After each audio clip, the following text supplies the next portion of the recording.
Gəlirik Hülakülər dövlətinə.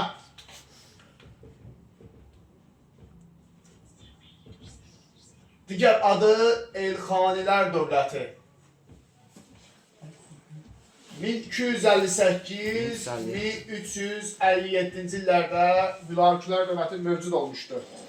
Yəni Elxanilər dövləti mövcud olmuşdur.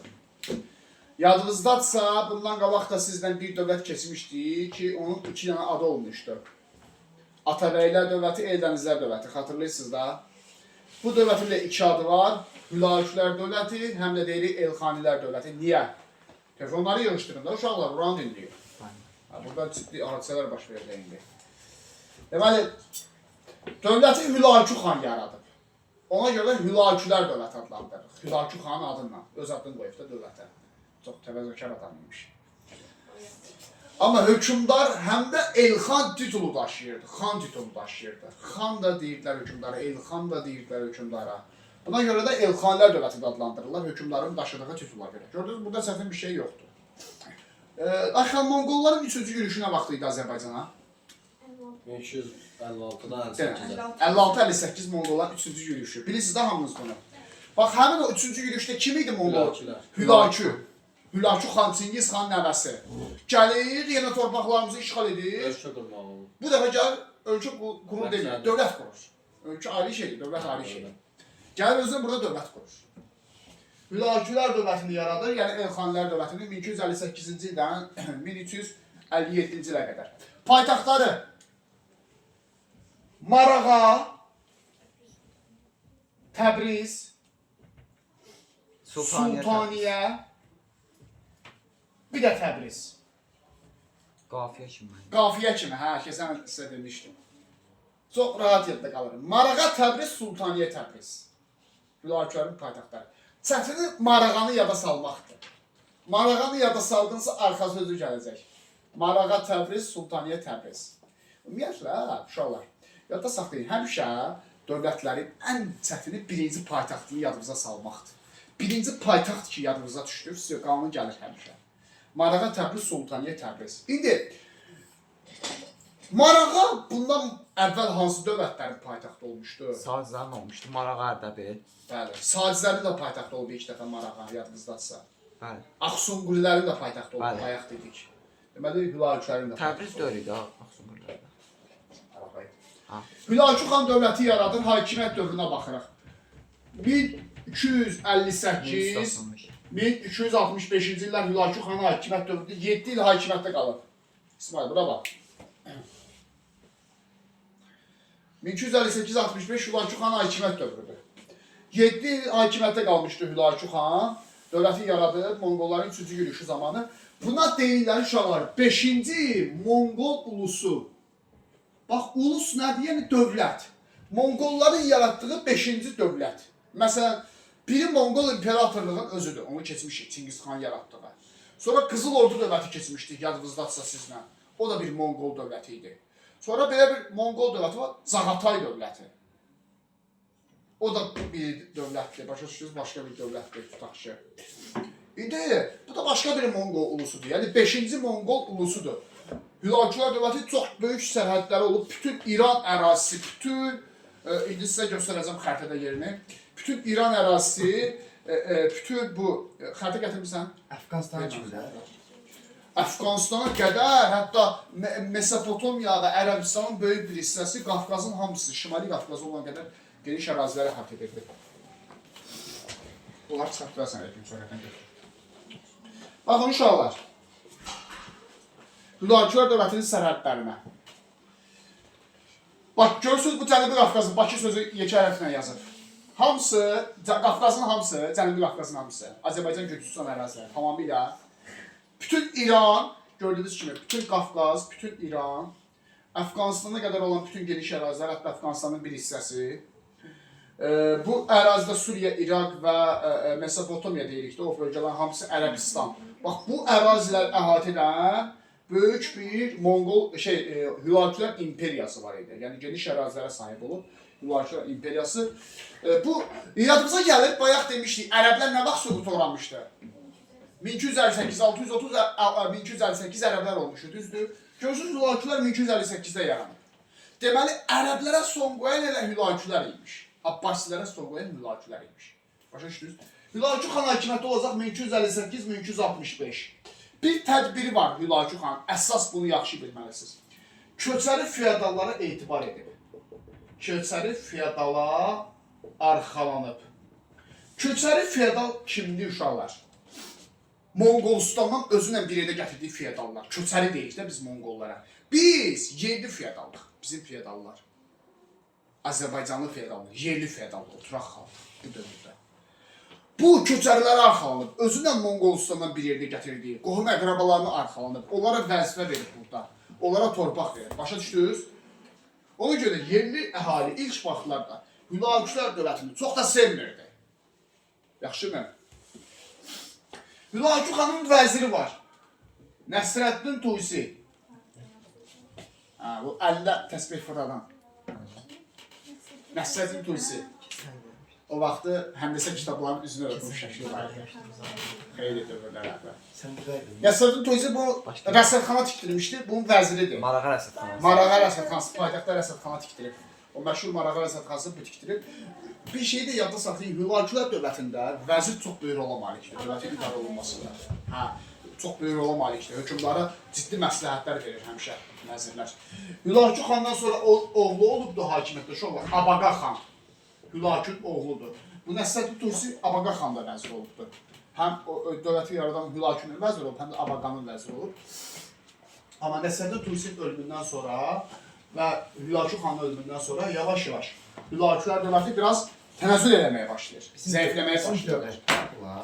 Yox, bunlar bizdə yaranmış Yademi dövləti, Monqol dövlətidir. Hülakü kimdir? Monqolun Çingiz xan nəvəsi. Monqoldur. Prosto bizim ərazimizdə yaranır dövləti. Ona görə biz bunu öyrənirik. Başa düşdünüz necə? Hülakü xanın, Abaqa xanın da bir də əsasında Nəsrəddin Tusinin dünyasının dəyişməsindən sonra bu dövlət müəyyən qədər zəifləyir. Tənəzzül dövrü keçirməyə başlayır. Gəlirik Qazan xanın dövrünə. 1295-1304. İndidən deyirəm, bu ədəbiyyatdakı Qazan xan deyil. Heç bir əlaqəsi yoxdur. 1295-1304 Qazan xan hakimiyyət dövründə Hülakü hökmdarı. Bu ciddi islahatlarından yadda qalacaq, imtihanda çox düşür Qazan xanın islahatları. 2024-cü ildə qəbul imtihanda situasiyaya Qazan xanın islahatı düşmüşdür uşaqlar. İkinci qrupda. Onda Azərbaycan tarixi. İkinci qrupda Azərbaycan tarixi düşürdü, onsuz adətən. Yəni, situasiyaya düşmüşdü, mətnə düşmüşdü. Bilirsiniz ki, mətn çox bal verir. Ümumiyyətlə, Qazan xan islahatları böyür... İkinci qrupa Azərbaycan deyə düşür, sonra ikisi düşür. İkisi mi düşür? İkinci qrupa situasiya Azərbaycan tarixi düşür, üçüncü qrupa ümumi Amma tarixi. suallar eyni olur da. Suallar eyni olur, qapalıları, amma açıqları fərqli olur. Bir də situasiyası fərqli olur. Qazan xan 1295-1304-cü illərdə hakimiyyətdə olub. Qazan xan hakimiyyət dövrü Hülakülərin yenidən güclənmə dövrüdür. Çünki biz bayaq dedik, bunlar zəiflədilər Hülakünün ölümündən sonra. Qazan xan islahatlarıyla yadda qalıb, tarixdə çox düşür Qazan xan islahatları. Birinci növbədə Qazan xan məhkəmə islahatı keçirib. Məhkəmə islahatında belə bir cümlə var, 30 ili keçmiş, sənədlər qüvvədən düşür. Bax, cümlə belədir. 30 ili keçmiş, iddia sənədləri qüvvədən düşür. Bu nə deməkdir? Düşünün ki, bir məhkəmə var. Məhkəmə var. Daha çox bu ailə, nikah, vərəsəlik, bu cür məsələlərdə olurdu. Məhkəmə 30 ildə davam edir. Dava 30 ildə davam edir. Hakim bir qərar çıxarmayıb. Kim haqlıdır, kim haqsızdır. Başım, bu torpaq kimidir? Bunundur ya böyük qardaşımdır, ya böyük bacamdır. Bu Qazan xan deyir ki, əgər bir məhkəmə 30 ildə davam edirsə, burada yekun bir qərara gələ bilmirlər. Sonra o məhkəmə qüvvədən düşsün. Başa düşdünüz? 30 il keçmiş iddia sənədləri qanuni qüvvəsi itirməliydi. Qazan xan islahatına görə. Bu Qazan xanın məhkəmə islahatı. Başa düşdünüz? İkinci növbədə Qazan xan islahatına görə belə bir cümlə var. Qazıların səlahiyyəti dəqiqləşdirilir. Qazı kimdir? Hakim.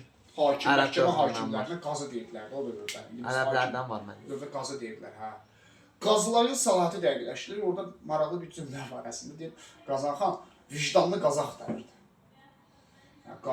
Məhkəmə hakimləri, məsələn, rüşvət alırdı da, kimisə azadlığa buraxırdı. Halbuki bu cinayətkardır. Ya, məhkəmə hakimi kimdənsə pul alırdı. Günahsız insanda həbs atırdı. Başa düşdünüz? İndi o deyir ki, qazların saatini dəqiqləşdirir, onlara ciddi nəzarət tapşırır ki, bax, qanunda nə varsa ona əməl eləməlisən.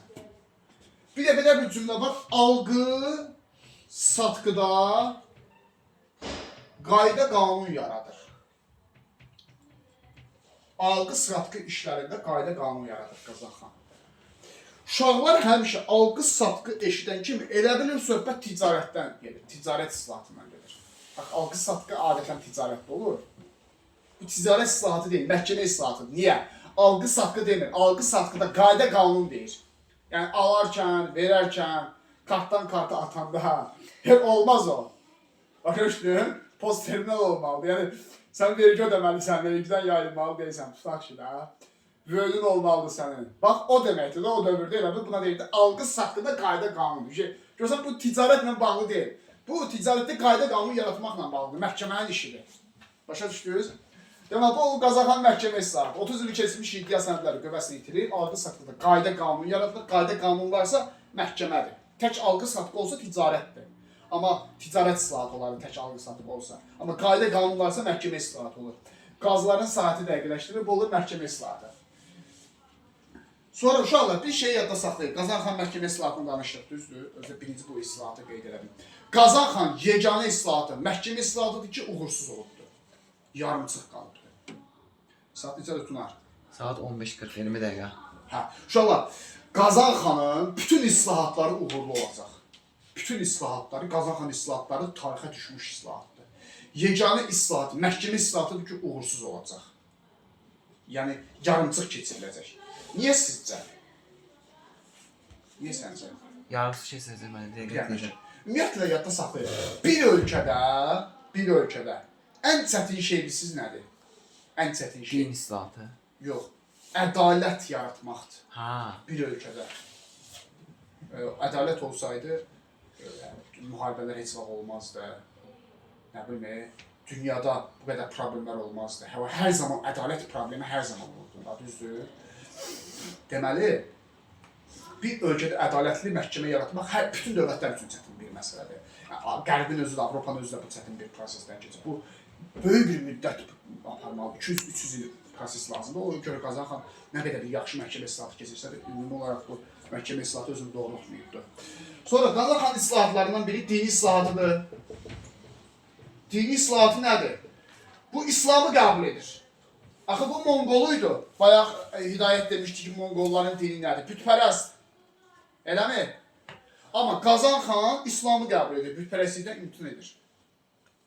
İslamı qəbul edir. Niyə İslamı qəbul edir? Çünki Azərbaycanlıların dini nədir? Müsəlman, İslam. Bəli. Möhkəmdən məhsul. Bəli, Azərbaycan xalqının dəstəyini qazanmaq üçün. Deməli, onda bu yerli feodallara arxalanır. Ondan dəstək alır. Fikir verin, dövləti kim yaratmışdı? Hülakü xan. Hülakü xan köçərlərə arxalanır.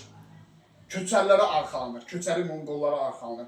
Amma Qazanxan Hülaküdən fərqli siyasət yürüdür. Bu yerli feodallar arxalanır, Azərbaycanlı feodallar arxalanır.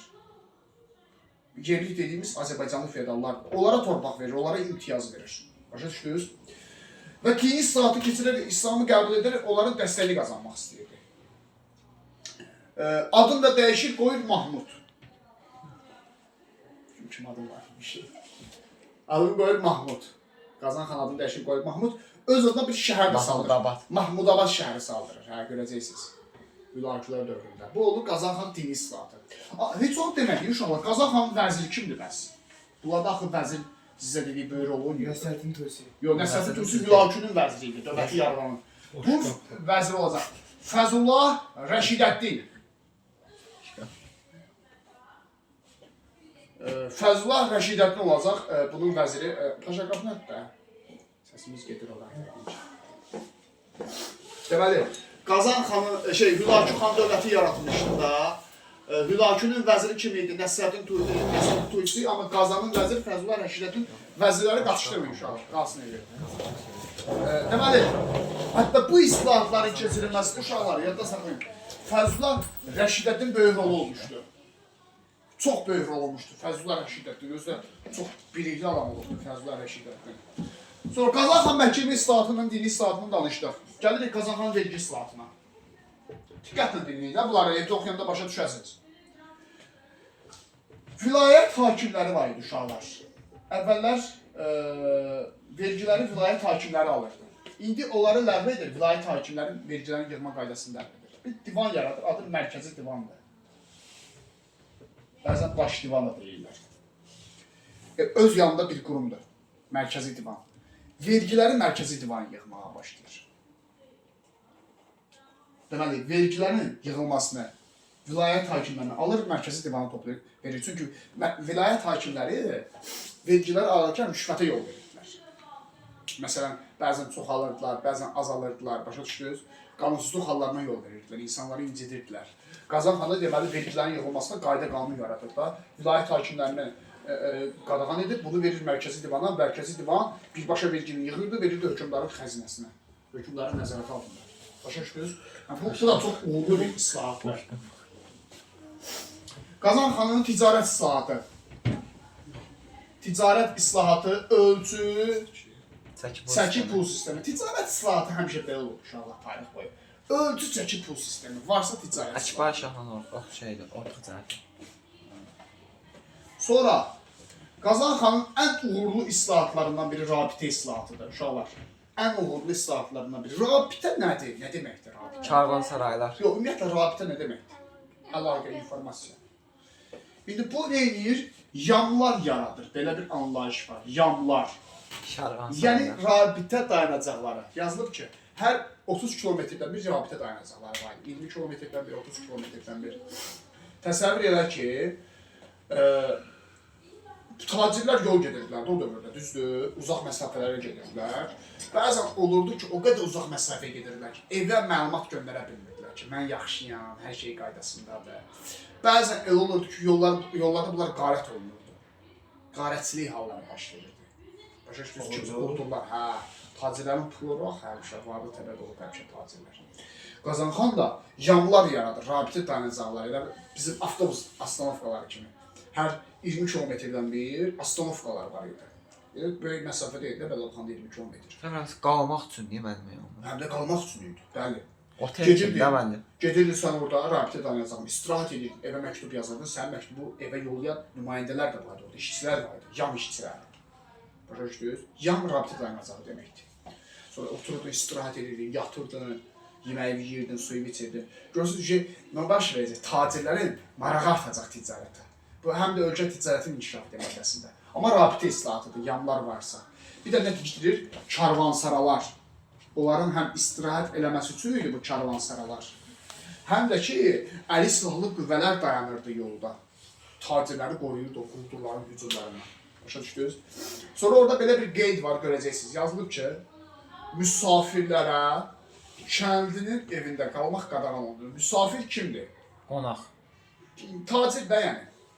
Tacirlər əvvəllər yol gedirdilər, uzaq yol gedəndə, gedirdilər kəndin evində qalırdılar. Biz də qonaqpərvər xalqıq. Kəndli bir söz demirdi, süfrəsini açırdı da, başa düşdün. İndi tacirlərə deyir ki, bax sizin üçün mən rabitə dayanacağı saldırmışam. Yanlar tikdirmişəm, düzdür, hər 20 kilometrdən bir. Git dayanacaqda qal, sən gedib kəndin evinə girmə, onu narahat eləmə. Deməli, müsafirlərə kəndin evində qalmaq qadağan olunur. Yan işçilərinə də deyir ki, rüşvət ala bilmərsən sən bundan sonra. Başa düşdünüz? Çünki sən dövlətdən maaş alırsan. Olur Qazanxanın rabitə islahatı. Rabitə islahatı Qazanxanın ən uğurlu islahatlarından biridir uşaqlar. Çox uğurlu bir islahat sayılır Qazanxan islahatların içərisində bu rabitə islahatı.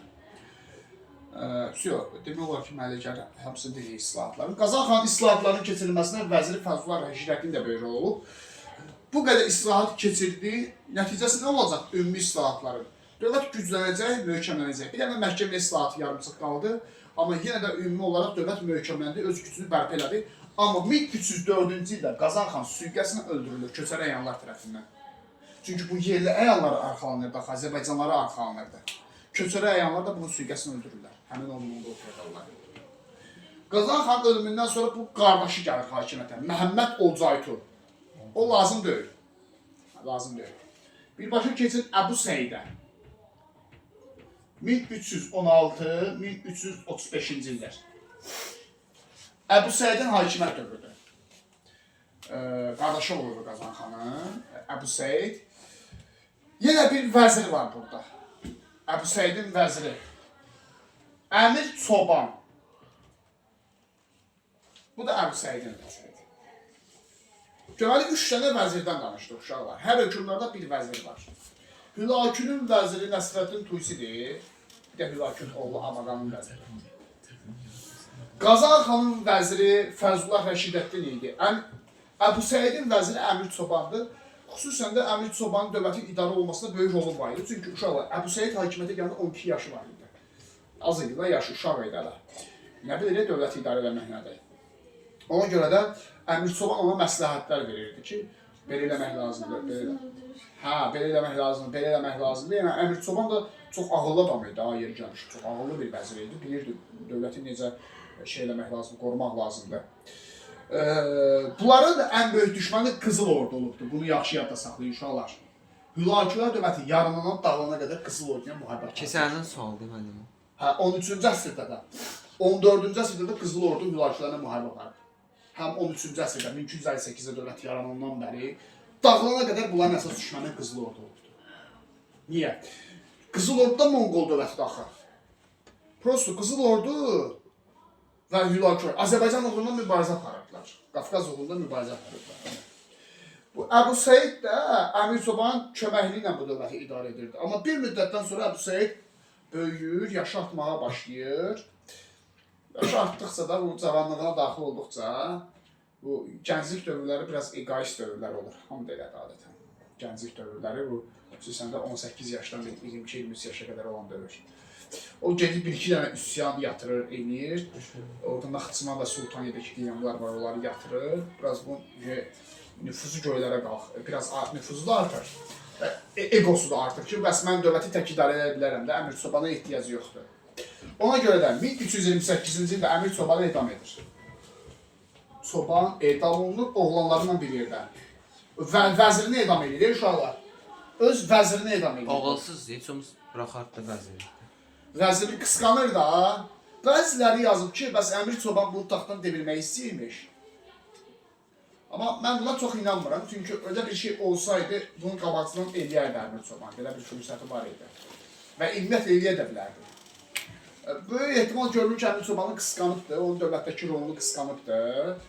Əmir Çobanı oğlanlarından bir yerdə idam edir. Əmir Çobanı oğlanlarından bir yerdə, amma bu doğru addım deyildi. Çünki Əmir Çobanın ölümündən sonra o dövlət zəifləməyə başlayır. Bunun məsləhətçisi artıq yoxdur. 1335-ci ildə Qızıl Ordu Azərbaycana hücum edir. Bu Qızıl Ordu ilə döyüşür, Qızıl Ordunu buradan qovur. Amma həmin vaxtda özü ölür. Başa düşdünüz Əbu Səidin. Əbu Səidin ölümündən sonra bir taxtac uğrunda mübarizə başlayır. Burada taxtac uğrunda mübarizə başlayır. Burada bir sülalə dəyişikliyi baş verir. Hakimiyyətə gəlir Çobanilər nəsli. 1338-1357. Çoban kim idi uşaqlar? Vəzir idi bayaq. Onun edam elədiyi vəzir. Əmir Çoban vəziri idi. Qazan xan Əbu Səidin vəziri idi. İndi Çobanilər dövrü başlayır uşaqlar. Hülakülər dövləti qalır, amma sülalə dəyişikliyi baş verir. Əmir Çoban nəvələri dövləti idarə etməyə başlayır. Başa düşdünüz? Amma Çobanilər dövrü çox uğursuz bir dövrdür, ədalətsiz bir dövrdür. Çobanilər dövründə insanlara qarşı o qədər ədalətsizlik var idi ki, çoxlu üsyanlar baş verir. Burada çünki vergiləri artırırlar Çobani hökmdarları. Sonra məmurlar insanlara qarşı zorakılıq tətbiq edirdi. Bu da onlara qarşı çoxlu üsyanlara səbəb olur. 1357-ci ildə Azərbaycanla Qızıl Orduya məktub yazır ki, gəlin biri Çobanlərdən xilas edin. Görün bu Çobanilər nə qədər ədalətsiz olubdur, qəddar olubdur. Xalq özü Qızıl Orduya müraciət edir. Qızıl Ordu bizdə bizim şimalımızdadır. Qızıl Ordu hökmdarları Canı bəy gəlir Azərbaycana daxil olur. Hülakülər dövlətinin tamamilə süqutu oradır. 1357-ci ildə. Bu da olur Hülakülər dövlətinin süqutu. Necədir? Rahat dərs edələr. Maraqlı dərs edələr. Biraz böyük də ola bilsin həcmi, sizə böyük gəldi. Çox böyük, az da, öyrənərsiniz. Orada bu olayda bir şey yoxdur. Hökmdarların illəridir. Hülakü xanda 3-4 cümlə hadisədir. Qazan xan islahatlarıdır əsas. Əbu Səiddə də 2-3 cümlə şeydir. Elə Çobanilər dövründə də. Konspektdə ümumiyyətlə qısadır. Mən əsas şeyləri qeyd eləmişəm orada. Konspektdə. Nəzərə alın ki, hər yerdə danışdım da. Hardasa bir nə qədər izah edirəm? 25-30 dəqiqə mənə elə gəlir. 24 dəqiqə, dələ 5-6 dəqiqə bir şey var. Hə, yəni ki, mən bunu yarım saata izah elədim. Siz bunu 2 dəfə dinləsəz, yarım saat olmaqla 1 saat edir. 40 dəqiqə də konspektdən qəşəng öyrənsəz, 1 saat 40 dəqiqə. 1 saatda testi işləsəz, 3 saata bunu hazır edirsiniz. 1 saatdakı köhnə mövzuları təkrar etmək, 4 saat. 4 saatda ideal səviyyədə tarix hazırlaya bilərsən yəni. Hə, gəlir indi bunların torpaq növlərinə, vergi növlərinə. Torpaq növləri. İqta. Mülayimlər dövlətində. İqta var. Bu həmişə var da yenə. Ərəbdən üzü bu yana həmişə var. İqta. 15-ci əsrə qədər. Eləmi? İqta var. Nədir İqta? Şərti. Hərbçilərə verilir və hərbi xidmətə görə verilən torpaqlardır. Bunlarda torpaq var. Bayraq torpağı dadır. Adı istifadəsiz torpaqlardır uşaqlar. Niyə istifadəsiz torpaqlar idi? Çünki yararsız idi. Əksəriyyəti bataqlıqlar idi. Biraz cəngəlliklər idi. Meşəyə bənzər yerlər idi. Saat necədir? 6 dəqiqə qalıb. Hələ var vaxtımıza qədər. Dedim də. Hə. Bayraq istifadəsiz torpaqlar idi. Çünki yararsız torpaqlardı. Yaxşı torpaqlar deyil də. Bunları Qazanxan qalmasın deyə hərbçilərə iqta əvəzi verirdi. Qopçur vergisi var. Bəli, necə ağıllı hökmdar idi Qazanxan. Hərbçilərə iqtanı bayraq torpaqları hesabına verirdi. Başa düşdünüz? Sonra vergi növləri var mülayimlər dövlətində. Var burada tamğa vergisi uşaqlar. Bu sənətkardan alınan vergidir. Monqollar dövründə var idi. Bu çox belə pis bir vergidir. Eybəcər bir vergidir. Təsəvvür edirsən, sənətkardan vergi alırsan. Yazıq sənətkar pul qazanır ki, elə bir sənə də vergi verirsən. 300 il Azərbaycanda olacaq. Düz Monqollardan yaranacaq, hələ Səfəvilərdə də bu vergi olacaq. Tamğa vergi, sənətkardan alınan vergi. İstərsən, sənətkardan vergi alında nə olacaq? Sənətkarın da ticarətə marağı aşağı olacaq da. Çünki qazancı azdır. Baz vergisi var. Bu da tacirdən alınan vergidir. Bir də qopçur vergisi var. Qəşəng də adı var, qopçur. Can vergisi. Ərəblər dövründə necə adlanır can? Cizyə. Monqollarda olur qopçur. Ləğv eləmişdi o. Qazanxan qopçur vergisini ləğv edəcək. Amma Qazanxana qədər olur qopçur vergisi. Qazanxan dini islahatından sonra yavaş-yavaş ləğv olmağa başlanır. Bu qopçur vergisi. Niyə ləğv eləməkdə maraqlı idi Qazanxan bunu? İslamı qəbul edib axı, müsəlmandır. Sən necə cəmaatdan qopçur vergisi alarsan? Can vergisi deyən tam olaraq nə? Can vergisi odur ki, tutaq ki, dövlətin dini nədir? İslam tutaq ki, ya zərdüştlük. Əhali deyir ki, bizim dinimizi qəbul elə. Yox, qəbul eləmək istəmirsən, onda vergi ödə. Can vergisi deyən öldürür. Yox, odur ki, onun dininə görə ondan aldığı vergidir. Əgər o dini qəbul eləsə, onda can vergisini verməyəcək. İslamı qəbul eləsə, onda istəyirsən can vergisini azad olursan. Məcbur deyirsən ki, can vergisi ödəmək, onda dinimizi qəbul elə. Yox, dinimizi qəbul eləmirsənsə, onda can vergisi ödəməlisən. Cizyədir, ya Monqollarda bu qopçurdur, qopçur ödəməlisən. Başa düşdünüz? 3 dəqiqə qalıb.